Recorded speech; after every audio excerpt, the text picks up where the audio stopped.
Luckily, I was introduced to the upcoming podcast guest via an email. Actually, I was asking previous podcast guests about their favorite books or media from the previous year, and I got a recommendation to check out Tiago Forte's blog, which you can check out more of at praxis.fortelabs.co. And immediately dove into that and got really sucked into his articles about progressive summarization, which we talk about a little bit during the podcast. So stay tuned for that. This is someone I was really looking forward to interviewing and sharing his thoughts about how he goes about productivity and so many other things, because I've found that his insights in digital organization especially have been really helpful for myself, and I think that it can do the same for you. So without any further ado, let's get into it. Hello, everyone, and welcome to the Real World Productivity Podcast. I'm Adam Moody, and today I'm talking with Tiago Forte, author, speaker, teacher, and productivity expert, about his background and experiences so that we can get a deeper look into his approaches to problems and the solutions that have surfaced as a result. Just full disclosure, I'm a fan of Tiago's content. I came across just earlier this year as a result of asking previous podcast guests what their favorite book, article, or media from the previous year was. And Simon Lau, the product manager of Otter AI, sent me back a link to Tiago's first article on progressive summarization, and I was hooked from there. So we're definitely going to be touching on that topic and several more. So with that, I think we'll just get into it. So welcome, Tiago. Thanks, Adam. Really good to be here. Awesome. Well, I think the best way to start these is just to get everyone on the same page. Do you mind just telling us a little bit about yourself, your background, so we can all kind of be on the same page as far as who you are and what you're up to? Yeah, that's a good idea. So I have an education company, online education company called Forte Labs.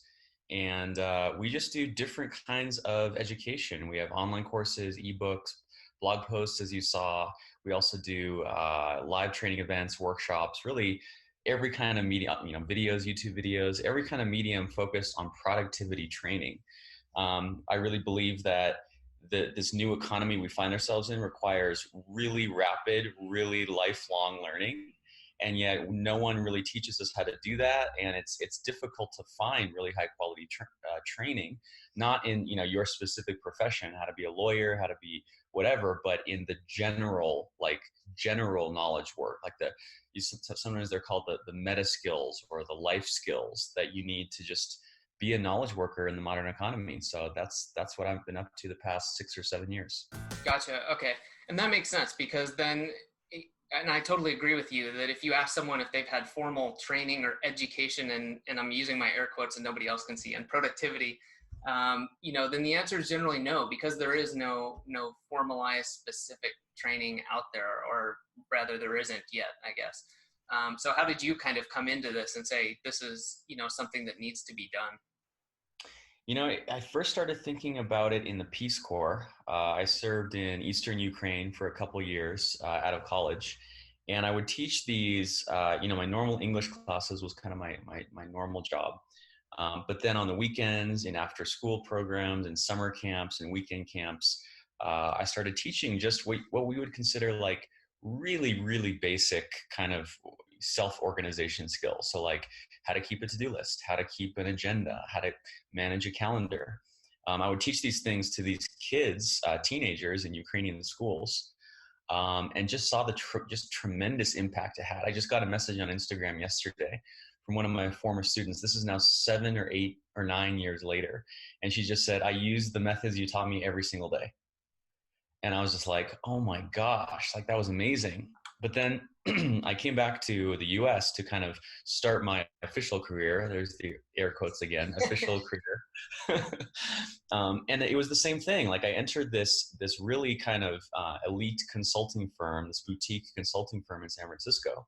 And I was like, oh, okay, I'm going to work with the best, some of the smartest people anywhere. They're really going to train me like how to really manage knowledge and how to learn and how to organize, my projects. No.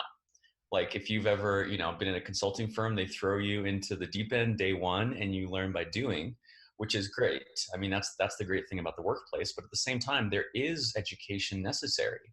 It's, you can't just, what most people do, I found, is they look to their right, they look to their left, and they just do what their colleagues are doing.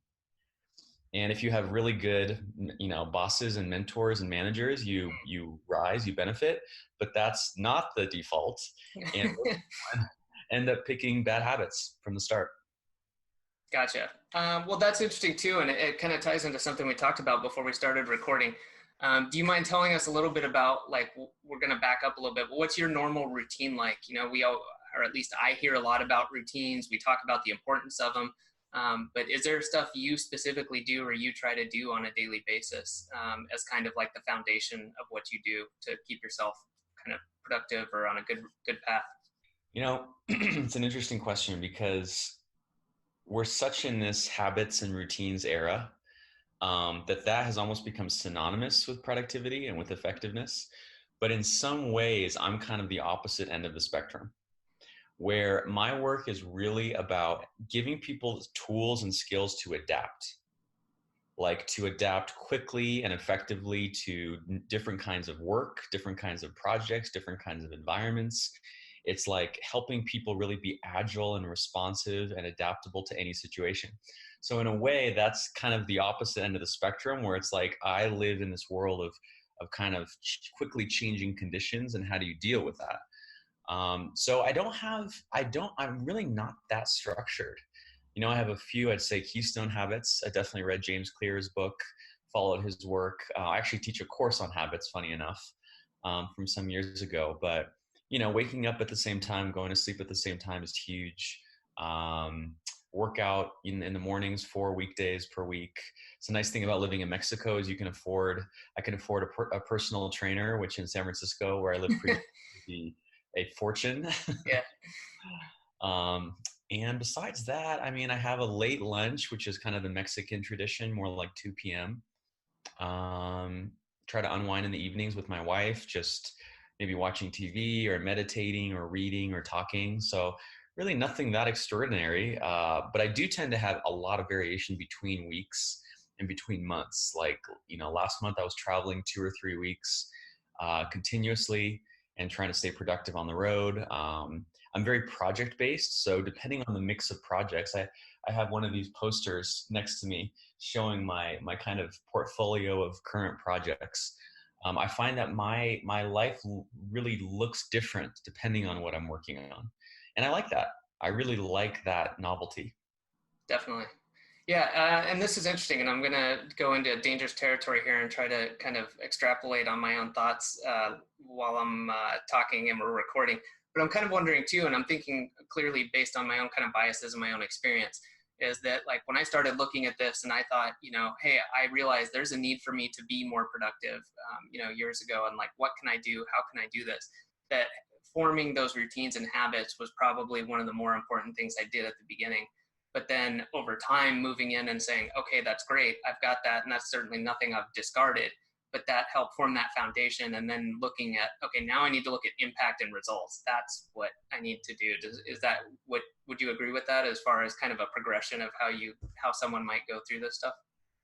Totally. Yeah, I have this model called the digital productivity pyramid, which is basically, it's like just a pyramid with 4 levels.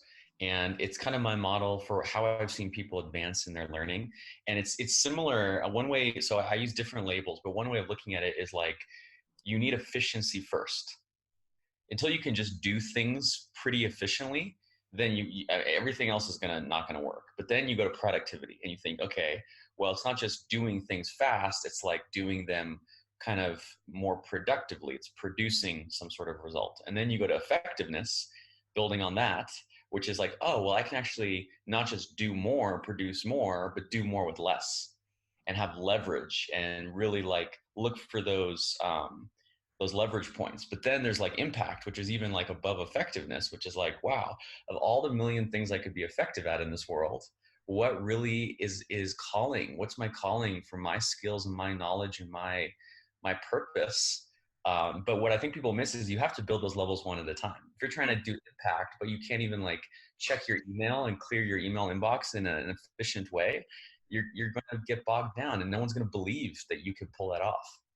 Definitely. And yeah, this is going to kind of bring together 2 thoughts I have in the next question as well. But I think that's too where maybe people start to feel overwhelmed, even though they feel like they're maybe on a path towards being more productive, whatever that may mean to them. is that they're trying to take on these things where it's like, oh, I want to have impact, I want to have all of this, but like you said, yeah, but they feel overwhelmed because they can't even keep track of their emails, or they're late to meetings or things like that. So yeah, that definitely makes sense. I hadn't seen what you're talking about there, the pyramid. I'll definitely have to go and check that out, or maybe if it's on the blog, I'll include a link in the show notes. Yeah, and really this is how I started. It's just like one of my first articles that did well is called One Touch to Inbox Zero. It's kind of just like a modern updated version of Inbox Zero. And I just because I, very early on I realized unless you master your email, you're doomed. Like honestly, email is the fundamental basis of modern work, like it or not. And so I really did all this research and tried all these things and published that article. But then once you master each level, you kind of go, what next? This like space opens up in your mind that used to be occupied with that inefficiency. And then you're able to rise kind of through the ranks, which I love. Definitely. Yeah, that's reminding me. I'll have to look it up. Are you familiar, Sebastian Marshall? It seems like Yeah. someone you would probably actually maybe have met or know, probably. Yeah, we've talked a bunch and we hung out in Toronto after a conference recently. So definitely know him well. Yeah, it reminds me, and I just lost the quote while thinking of it. But anyways, I'll include something in the show notes so the listeners don't just think I'm thinking of some random names here. But yeah, that just reminded me of it was a podcast he had, and it escapes me now, so I'll cut this short. But yeah, it was an interesting one. And I'll send it to you as well. So something else that tied in earlier with the thought was I had read, and I can't recall if this was on your blog or not, but you talked about working directly with people, and you said one of the problems people face when they say, I'm overwhelmed or I'm not productive is just that it's like a mental state of like, I'm not productive, because clearly they're productive in some sense, right? They're getting things done. Nobody's just sitting there, staring at the wall for 24 hours a day. Did I get that right? Or is it that, that a lot of people just have a kind of a mental shift they need to make in order to kind of get on this path towards better productivity? Or is that just like one side of kind of a multifaceted thing?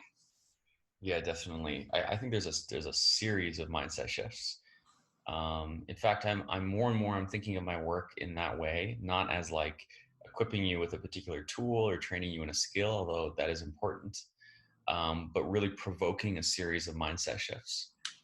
And I think that's the one you're referring to is kind of one of the earlier ones. It's like there's sort of this awakening that has to happen where people have an awakening, kind of the one you kind of referenced it indirectly a minute ago, like I am ineffective.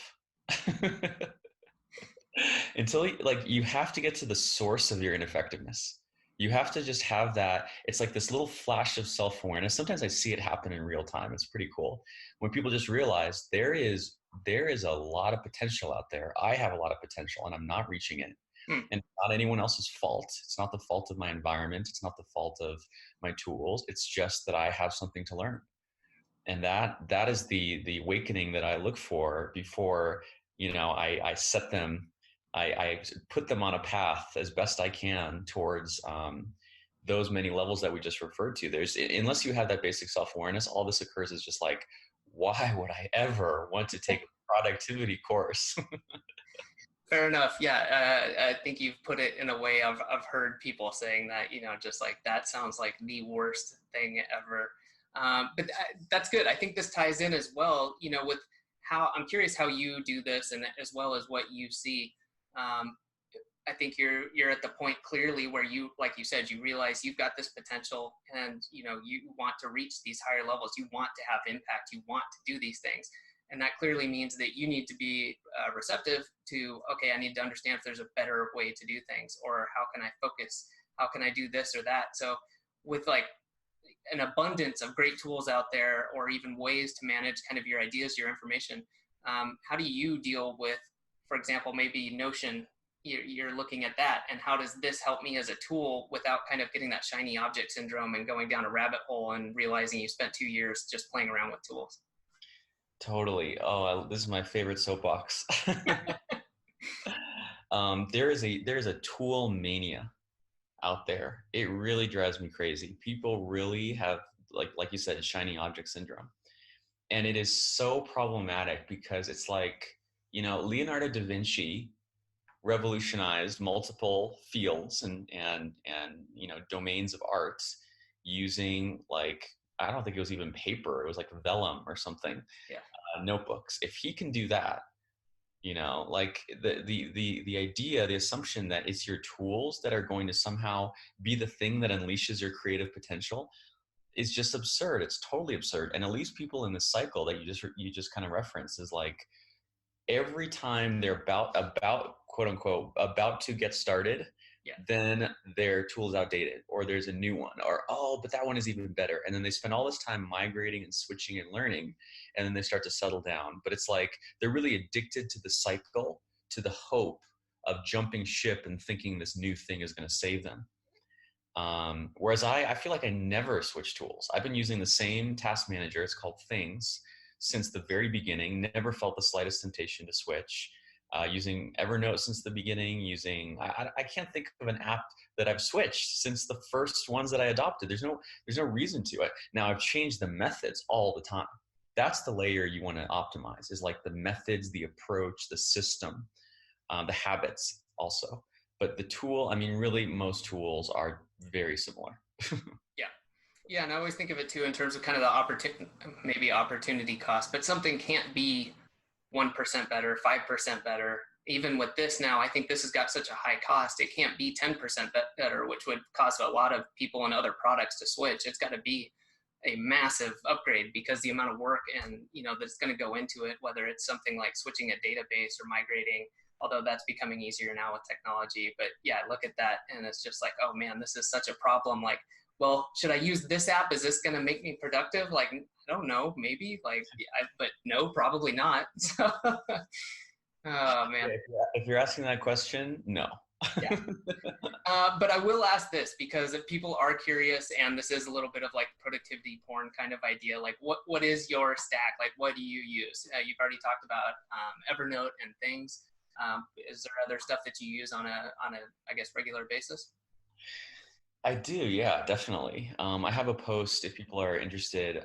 It's the part two to an article called "Full Stack Freelancer," which is actually one of my the top few most popular articles. It's kind of my vision for how I think the future of work is going to be. But anyway, I have like a graphic that actually shows a stack where like I have all the apps, and then I break down how much they cost per year, why I use them, and then sum the total of the cost and all those things. But let's see, Evernote and Things are definitely the core pillars, along with BusyCal, which I use on the Mac and iOS for my calendar. It's nothing really out of the ordinary. It's just a calendar client that syncs with Google Cal. I also use, let's see here, in terms of product, Superhuman is the new email client that's been out in the press a lot. It's an email client that just really optimizes for extreme speed and efficiency. You have to pay for it, which a lot of people don't like, but email is just such a dominant part of most people's lives. The average knowledge worker spends 27% of their time on email, quarter of their time. Wow. What else? Starting to experiment with Notion. Let's see. And then just other smaller things like for time tracking. I use Hours Tracker, which is an app on my phone. Loom is one I'm excited about. It's like a really quick and easy screen recording app. Huge fan of that. Highly recommended as well. Definitely. Zoom is absolutely crucial. I'm on multiple Zoom calls every day. So yeah, kind of nothing that I think people always expect these like, oh yes, I have a Ferrari of a productivity app that no one knows. No one else has access to it. Well, that's cool. You mentioned knowledge workers, and from what I've seen, you primarily focus on, as I understand it, so I may be incorrect here, but you primarily focus on that. Have you heard from other people, outside of other industries, or this question may be kind of moot moving forward because more and more people, this becomes what they're doing moving forward is knowledge work of some sort, and everyone needs to maintain that. But I guess, have you heard of people using your methods outside of what we would traditionally call knowledge workers? Yeah, it's an interesting question because it's more like, no, I haven't, but the boundaries of knowledge work is just totally all encompassing. Yeah, as I started asking that, that's where I was like, I can't give you a concrete example. I was like, as time goes on, it's just going to be more and more. So yeah, we can either talk about that or just skip over it. I realized as I'm saying it, I was like, yeah, this is kind of weird. I can't think of a good example. Yeah, I mean, it is interesting that even what we would consider some, manual or service jobs, the ones that aren't being taken over by robots, have a huge knowledge component. My brother is a construction superintendent. You would think, okay, not a knowledge worker, but he works for like a prefab modular home building company where they build these like basically like containers, Hmm. shipping container style, and then they just assemble it. They actually build them in a factory. It's just like any other product. And then in a couple of weeks, everything arrives all at once on site and they put it together. And so you think, oh, they've automated construction. It's no longer going there in like a 1 2x4 at a time. Yeah. But that just means his job gets elevated to a new level where now because each job only takes a few weeks, he has to manage many jobs, all of which have their own contractors and their own site details and their own local laws and regulations. So even construction, maybe the quintessential, manual job is now a knowledge job. And actually, we always compare notes. Like he actually like has some more sophisticated things than I do because he has like more on the ground projects. So he's super into digital organization as well, and we kind of compare notes. Ah, that's interesting. Yeah, that makes total sense to me. And you've talked about being in different countries as well. So obviously you're in Mexico City. You said you've been in the Peace Corps, and you said you'd help them out with productivity. You still hear about them. Have you gotten anything from your travels where you're like, man, a lot of people, and obviously my experience is mostly based in North America. Is there things you look at, like when you come to San Francisco and you're like, these ideas I got from these other cultures, these other countries really apply here? Anything like that? Oh yeah, big time. Big time. Other cultures are some of my biggest sources of inspiration. My mom is Brazilian, and we have spent a fair portion of my life in Brazil. And one of my so I have a series on this on my blog. It's called Just in Time Project Management Hmm. or Just in Time Productivity. And that term just in time comes from Japan and Toyota and all that. But where I really saw, and I'm basically getting those principles from that Toyota developed for manufacturing. And in this series, I'm applying it to modern knowledge work. But where I really got the inspiration for that was in Brazil, where everyone does everything at the last minute or even well past the last minute. It's like, oh, there's a party. Let's a couple days before we'll figure it out. Oh, we're like taking a trip. Like just everything is done right before it's needed, which it makes total sense there, right? Because everything is so unreliable. Bus schedules are unreliable. Other people are unreliable. Schedules are unreliable. So making a plan way in advance is just pointless. But what I saw there is it actually really works. Hmm. That doing things at the last minute, other things being equal, is actually kind of a cool way to live and work. The reason we have to plan so in advance is because of this, these bureaucratic organizations that we're part of, where it has to go through all these approval levels and all these different departments and all these things. So I wrote this series to kind of advocate for just-in-time working, applying to knowledge work, and that was definitely inspired by Brazil. But I really like to spend time abroad and to travel both short term and long term because it's such a good forcing function. When you are traveling, you don't have, 8 continuous hours in the day to work. You often have pockets Hmm. or just an hour here, hour there. So you have to be really intentional about, okay, I'm going to sit down. I have 90 minutes. I'm not going to spend the first 45 just perusing my email and then be like, oh, there's only 45 minutes left. You can't do anything. Yeah. I'm going to sit down with a purpose. And then also you just have less time, which forces you to be more kind of impactful. And also, what was I going to say? Oh, you don't have these external structures. Like you can't just like spread papers or whatever all over your desk, all over your office, all over your home. You have to be more intentional about saving those on a computer. And that was kind of the traveling was a big inspiration for my main focus these days, which is an online course called Building a Second Brain. Hmm. Uh, Basically, how to manage your ideas and how to manage your knowledge using software. And that was largely inspired by spending multiple years on the road where I had to have it in software. It was the only option. That's cool. Okay, so I didn't know about that. I knew about the course, and if you don't mind taking a minute, kind of telling everybody a little bit more about what that is. before we kind of talk more about the background on this? Sure. Yeah. It's an online course. I've been running it about 2.5 years. We just hit the 1,000 student milestone, which is very exciting. Over 1,000 students from more than 60 countries. And you can take it either self-paced or as part of a live cohort, which we do about once a quarter, which I recommend. But the idea is really, the funny thing is we all already have a second brain, unless you are memorizing every single calendar, Yeah. unless you are memorizing every email in your inbox, your mind, your thinking extends past your skull and into computers and notepads and posters and all these things. So it's not a question, people go, oh, should I build a second brain or shouldn't I? And I go, no, for the past 10,000 years, Homo sapiens has had these external thinking tools. The question is, are you going to do it intentionally? Are you going to do it strategically? Are you going to make it an asset in a capability that you can use rather than kind of this accidental thing? So it's actually this poster right behind me, but the main steps are to capture it.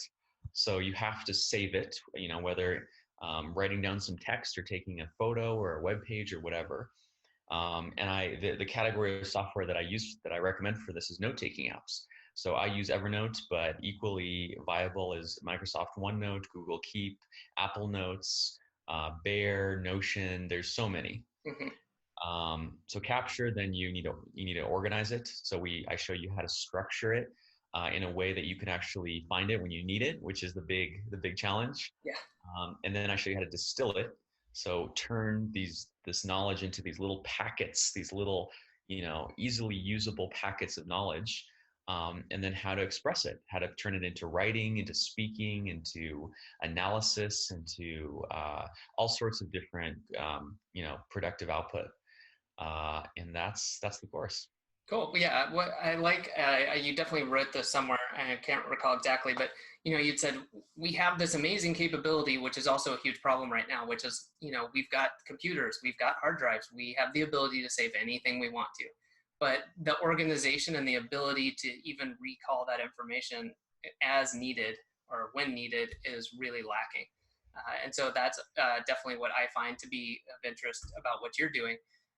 And just full disclosure, whoever's listening, I haven't gone through the course, but it's on my to-do list of like, okay, as the time presents itself and I feel like it's going to provide that jump for me, then that's something I want to do because I see that becoming more and more important as you move forward. I want to have this capability to grab what I want when I need it. And as time goes on, I just get more and more and more information. So yeah, I definitely see that as being a powerful course for anyone who's in that same sort of situation. Totally. That's the use case. It's, the person who has 30 tabs open on their browser and they can't close them because they're all quote unquote important stuff.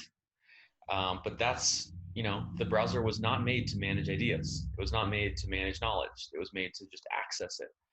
And I think you're right. It's like our ability to capture things has overwhelmed our ability to organize and retrieve them. And that's something tools can't provide. You open up any of these tools and they go, what do you want to do? And you're like, what should I do? Yeah, definitely.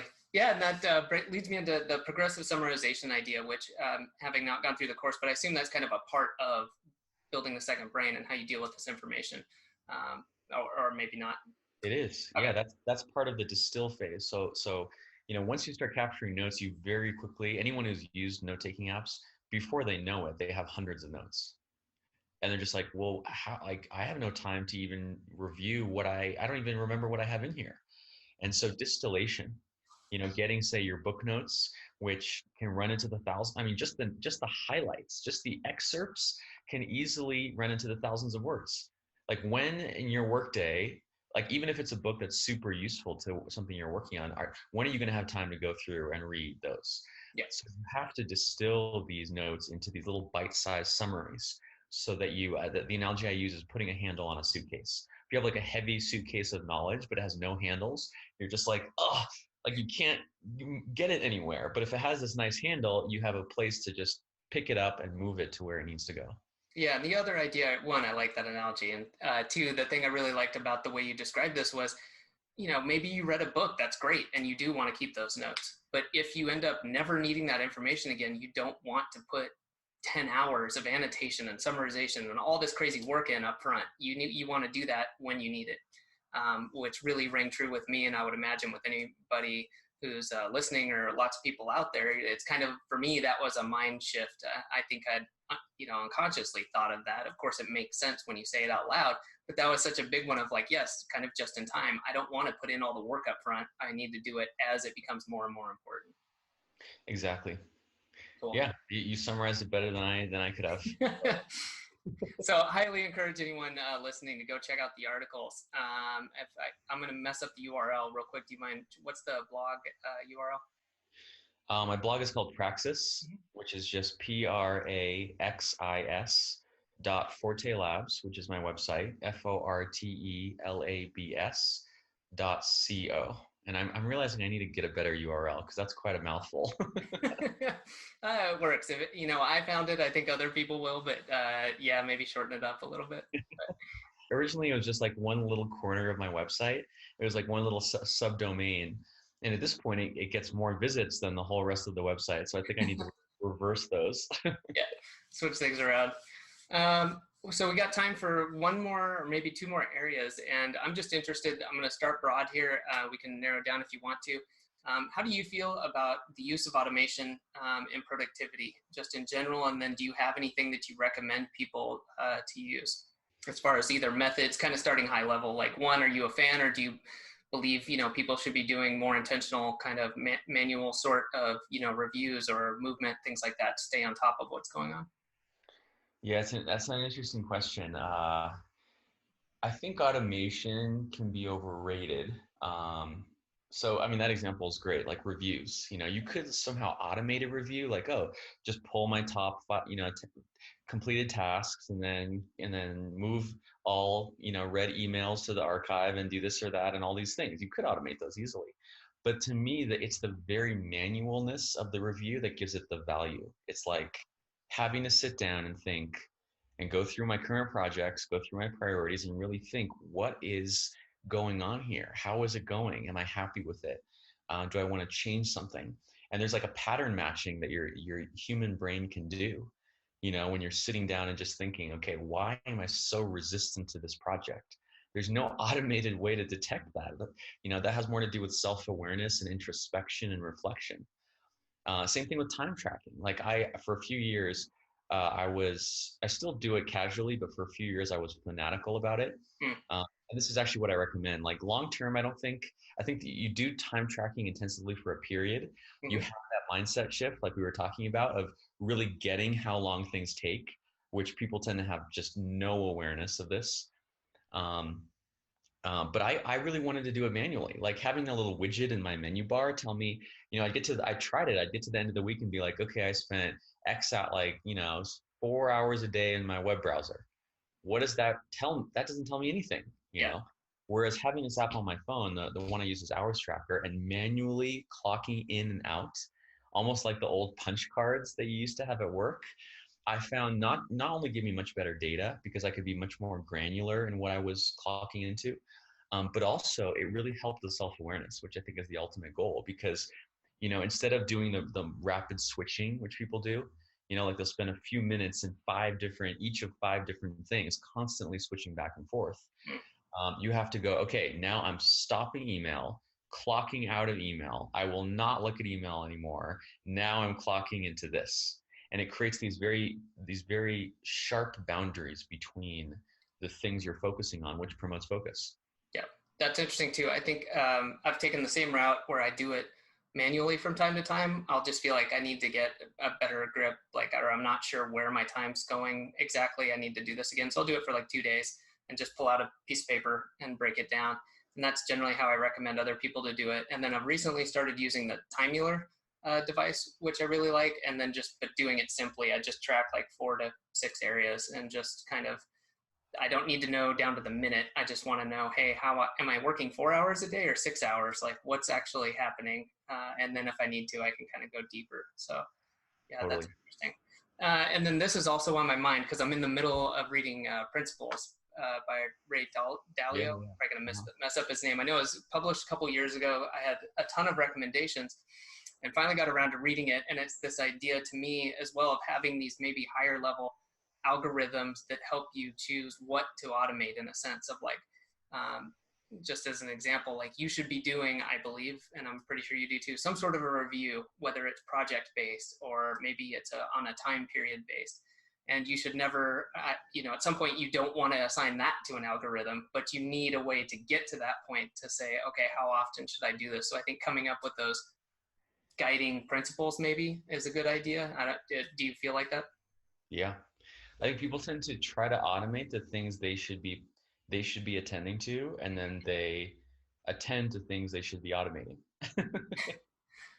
Fair enough. I can agree. And looking back and seeing what I've done in my past, I was like, yeah, there's that, maybe it's that instant gratification of like, oh, well, I'll take care of, something productive, like organizing my task list or, Yeah. updating my email filters, and then, not working on the projects that are actually moving me towards my goals. So. Yeah, and it's hard because sometimes we do actually need almost mundane routine tasks. If every minute you're only doing the most ambiguous, most challenging, most demanding work, you're gonna burn out. Yeah. But then you have to balance that where it's got to be tasks that do have some value in you doing them, and also being context dependent. Like, if you wake up in the morning and you sit down to work and you start with your easiest task, which is, when I work with people, what I see they tend to do, they start with email, and then they kind of have a meeting, and then by the time it's reversed. You should really spend your morning where you're sort of renewed and focused on the most challenging stuff. And then as your energy goes down over the course of the day, go to easier and easier things. People tend to do the opposite. They start with the easy stuff when they're highest energy, and then it's 2 p.m., 3 p.m., and they're like, wow, I could really get this hard thing done, but I'll just wait till tomorrow. And Yeah. then something happens tomorrow. Definitely. That was the biggest, for me, boost of being able to plan my own schedule once I had shifted towards consulting and starting a business. And it took a while, but saying, right. Like I knew I was a morning person on top of everything else, but making that shift and saying, I've got to stop having calls in the morning. And it's rare now that I even do it, but I like doing podcast interviews. And obviously for this, I want to be fresh. I wouldn't want to do this, late at night where I would just be, kind of like, oh, hey, how's it going? So yeah, very much understand it. And I recommend to people, even if you have a job, letting people know, just saying, hey, I tried to block this time out. If you can, please either leave me alone or, trying to communicate that idea. Yeah, I couldn't agree more. It's easy to see how you have this agency as a freelancer or self-employed, Mm-hmm. but I often push back on people saying like, oh no, I work at a company, so I just have no options. We live in this time where like companies want you to exercise your agency, and I constantly encourage people to make requests. Can I work from home on Fridays? Can I work from home in the afternoons? Can I not, just something as simple as not attend that meeting? People come back to me and they're like, I just asked if I could not attend this meeting that is recurring every single week because I'm sort of marginal to it. And they said, oh yeah, no problem. They're like completely amazed. Yeah, definitely. It's like, well, you won't get what you don't ask for. And I wouldn't advise people like quit your job, but I was like, if you're asking these normal things and there's no leeway, then, maybe you should be looking long-term at going somewhere else. And I bring this up because I think about the times we got to remember to communicate ourselves better and say, people can't read my mind. If you're going to put on headphones, maybe you should just let people know, hey, I'm not ignoring you or goofing off. I just want to have some time where I can really focus and I can block these out, and I'll do it between, 9 and noon. I don't know. I think most places now are more forgiving. It's not a big a deal, but just communicating that to people will go so much further instead of just kind of going off and doing your own thing.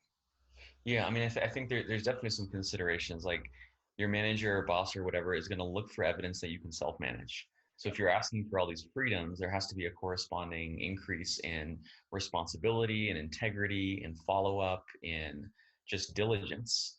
Otherwise, they're gonna really right back in. Yeah, definitely. Yeah, and I always think of it too in terms of sales, like benefits. Like present the benefits. Don't just be like, I want. Like, hey, this is going to result in me getting those important tasks done first thing in the morning, and then I'll be able to interface instead of being frazzled and at wit's end by the end of the day. So Totally. all right. Well, I want to wrap this up and make sure we keep it on time. I do have a question for you though.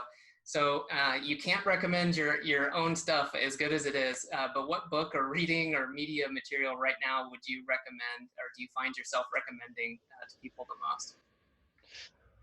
Oh, let's see.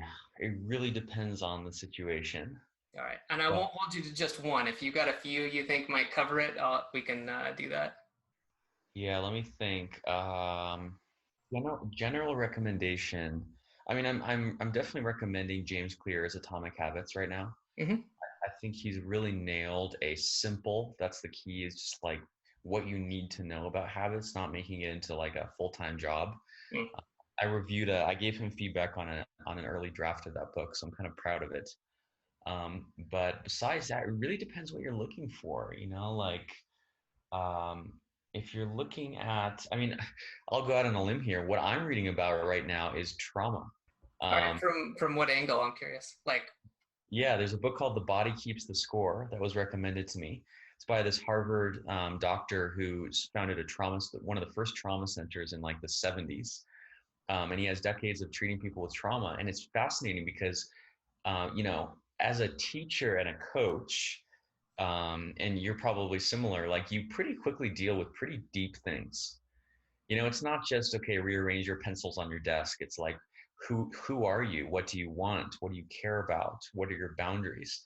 And that following that path has led me to kind of looking at trauma, because I've just realized that often when people resist things, it's not like, oh, you need a better to-do list. It's like you're resisting, say, sitting down and focusing because as a kid, maybe you were punished for that, or you lived in a household that was noisy and chaotic and you couldn't focus, or there's something in your past that makes it, there's a pattern that's repeating itself.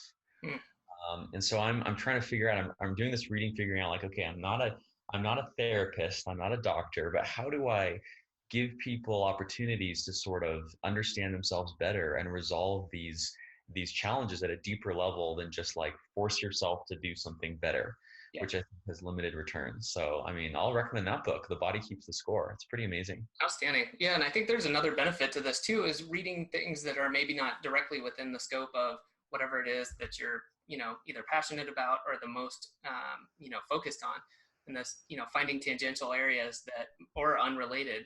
Like, right now I was reading about Neuralink and Elon Musk, and they had a big announcement about the upgrades they've done, or I forget the details, just that they had a big announcement. I was like, this is interesting. I have a science background, but I know very little about biology. I just want to read about that. There's no directly applicable way for this, but I know now that, just learning about this is going to lead to something down the road, or it's just going to satisfy that itch, but in no way will it harm, and it'll probably help inform, future decisions or conversations.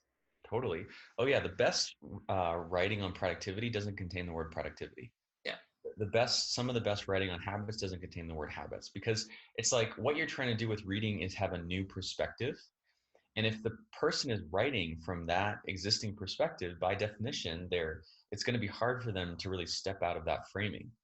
So oh yeah. And this is part of my reason for being passionate about note taking is you can only justify reading very, very widely if you're preserving this.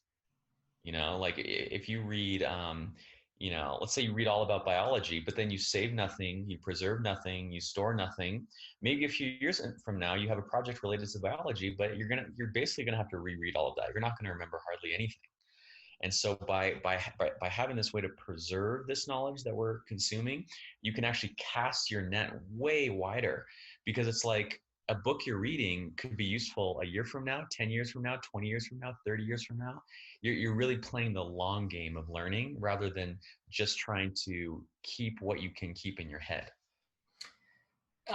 This should have come up when we were talking about building a second brain, but I'm glad it came up now, and we still got a couple minutes, so I'm going to squeeze this in. This makes me think about long-term knowledge storage.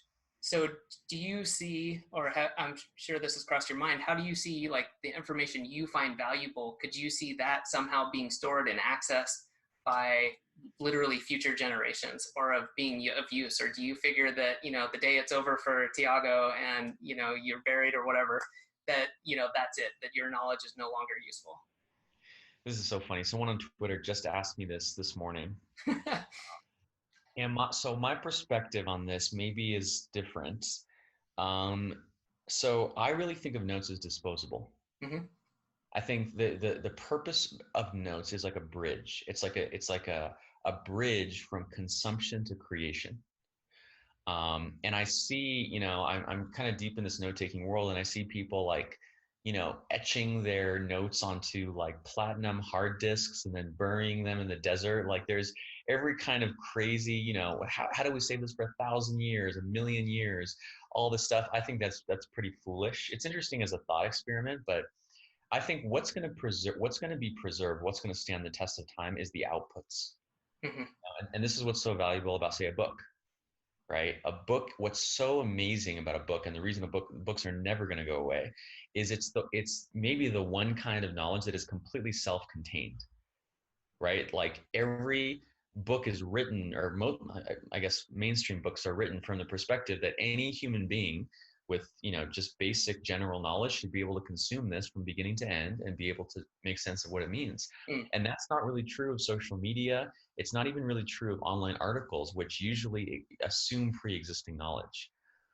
So I encourage people to make music, make videos, write books, write articles, write plays, put on performances, like things that can be captured in some kind of crystallized form, because our civilization knows how to carry those forward, whereas we don't know how to carry notes forward. Every few years, we're changing the format, changing the storage medium, changing the device. I wouldn't put any faith in saving like notes for the long term. That makes a lot of sense. I totally agree, and I know that's part of what you talk about with progressive summarization. So I would say to anyone who is listening to this and feels that resonating, to check those articles out. Definitely worth it. And it's something I'd started doing on my own, and then that just gave me a little bit more clarity on it. So, well, I've got to wrap it up, but I just want to say thanks, Tiago, for a great interview. I know I've gotten a lot out of it, which is part of why I do these. I love talking to interesting people who like discussing this stuff. I know everyone listening has gotten a lot out of it. So before you take off, where can people go to find out more about you and what you're up to? Yeah, I would just thank you by the way, Adam, for having me on. This has been great, really, really fun conversation. But you can find everything about me on my website, which is Forte Labs, FORTELABS .co, not .com, .co. And that's kind of just the gateway to the books, to courses, to social media channels. That's the place to go. Awesome. Well, thank you very much. Thanks so much, Adam.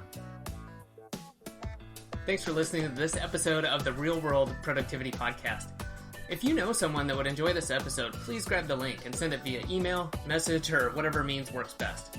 Now, if you're looking for more ways to increase your productivity, time management, and team building skills, be sure to go to productivity.academy/resources to find out what tools, cheat sheets, and services can get you started and make the most impact right now. For those who want to make fast changes and want to save dozens of hours, I highly recommend joining the 14-day Productivity Foundation Challenge at productivity.academy/foundation challenge. This 14-day challenge takes minutes per day, but will help you develop or improve your daily review to get more done with less distractions and loss of focus.